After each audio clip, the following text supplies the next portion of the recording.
Aloha to you. This is Ruben Azizian, and welcome to our third session on global and regional governance as a scene setter for ASC 2013-1. Thank you for your feedback, for your comments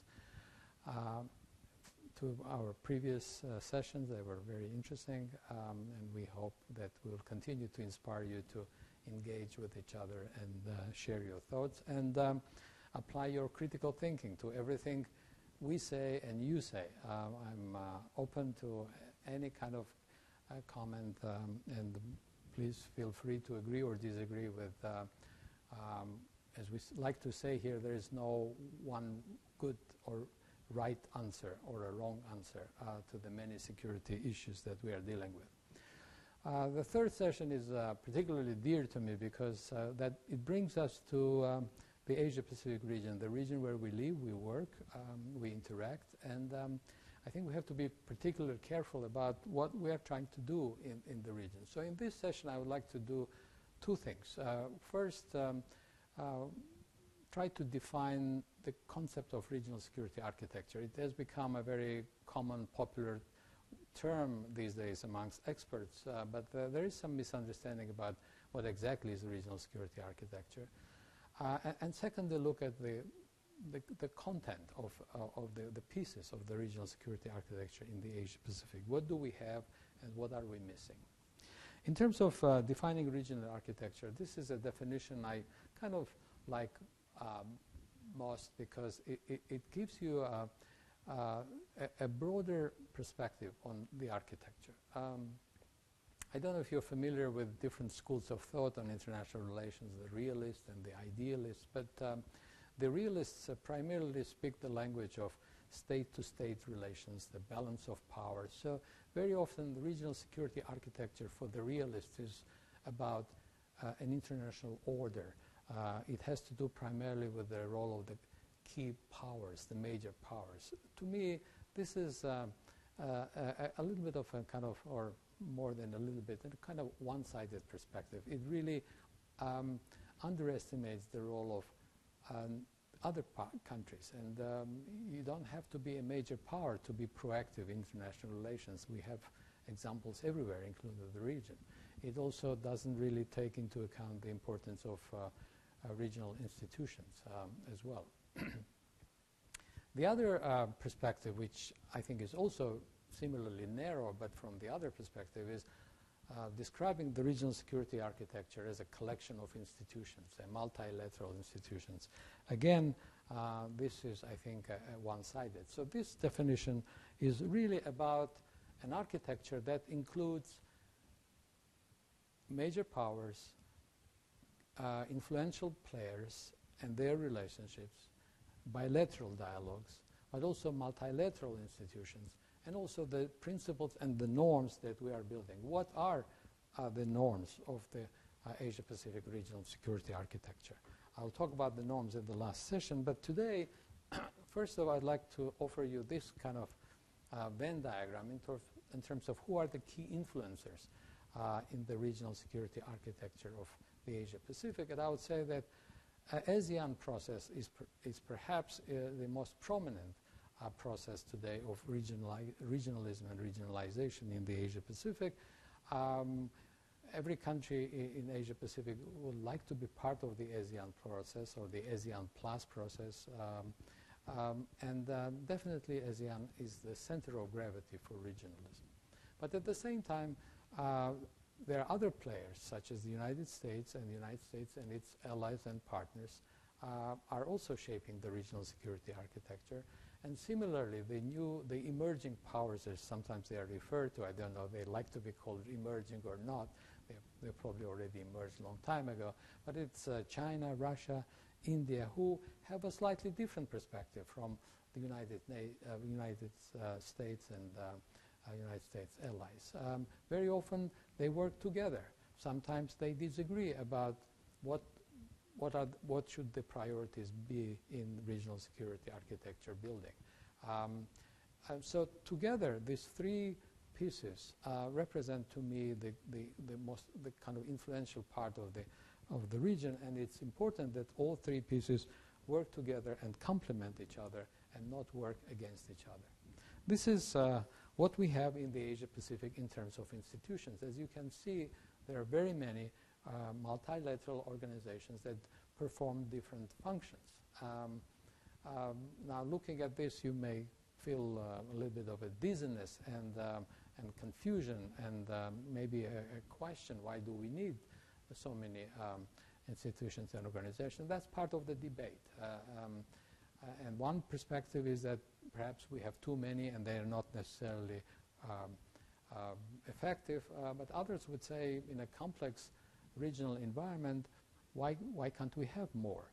It's really about whether they are working together well and whether they are doing what we need institutions to do in terms of security activities and interactions. Now, looking at the institutions in terms of their scope, I think we can speak of three types of organizations we have. At the top, I'm showing the Asia-Europe meeting, which is an annual meeting between Asian and European leaders discussing security issues. This is an important forum, going back to what I said earlier.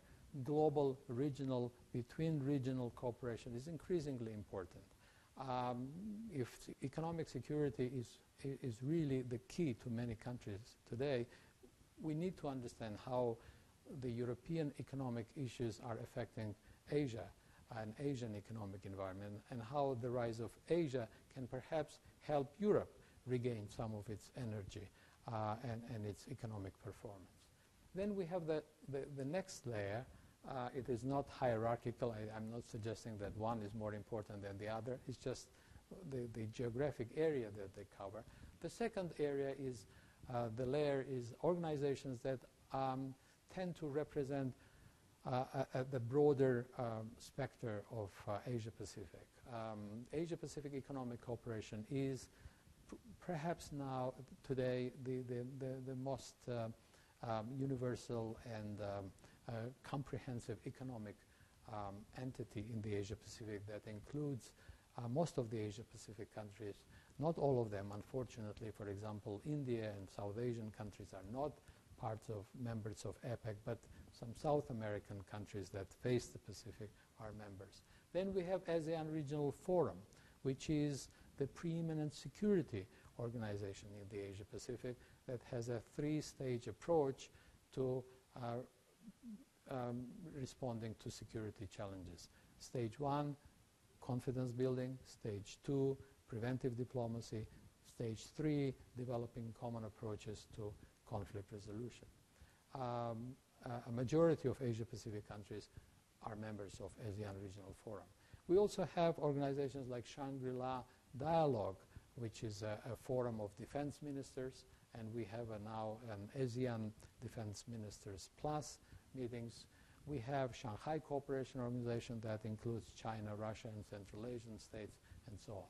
And then we have the third tier, which is organizations that are focusing primarily on different subregions. In the Asia-Pacific, we talk about 4 subregions: Northeast Asia, Southeast Asia, South Asia, and Oceania. So as you can see, we have 3 sub-regional organizations, not 4. And the reason for that is Northeast Asia doesn't have its own dedicated permanent regional organization for a number of reasons that we can discuss when you get here. We'll have presentation and discussions of Northeast Asian security environment. Amazingly, I'm able to complete my third session presentation in a shorter period than my previous presentation, which is probably contrary to my own preferences because we do spend, but perhaps that's the way to go, because you will hear a lot about the security environment in the Asia-Pacific and the sub-regional dynamics and different functional security dynamics in the Asia-Pacific. So the questions for discussion in this segment are about how effective do you think the regional organizations in the Asia-Pacific are in dealing with transnational security issues. I'm sure many of you have had some experience, maybe not a very full experience with regional organizations. But what do you think? Are we doing fine or not? Because, again, we have different schools of thought in terms of regional institutions and the way they work. Some think that regional organizations are more about talking, discussing, and not doing much. But others believe that even talking is really important, because talking allows leaders to come together, share some perspectives, concerns, and identify areas where something needs to be done, and maybe that is done on a bilateral basis and not a multilateral basis. And the second question is, do you think regional organizations should be more involved in preventing and addressing state-to-state conflicts and disputes? Which leads me to this next debate about the role of the regional organizations. There is a perspective that regional institutions are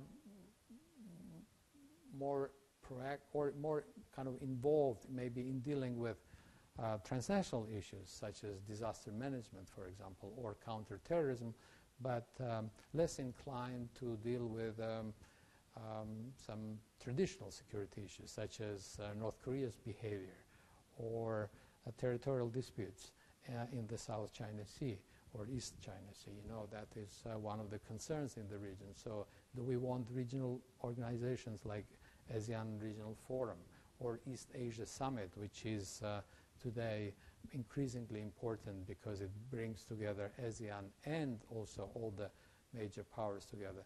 Should they be dealing with traditional issues like territorial disputes and state-to-state tensions? Or that is, do you think, premature and unrealistic? So these are my two questions, but they are not limited to these two questions. You can ask your own questions to each other related to the Asia-Pacific regional governance. Thank you for today, and I'll see you next week. Goodbye.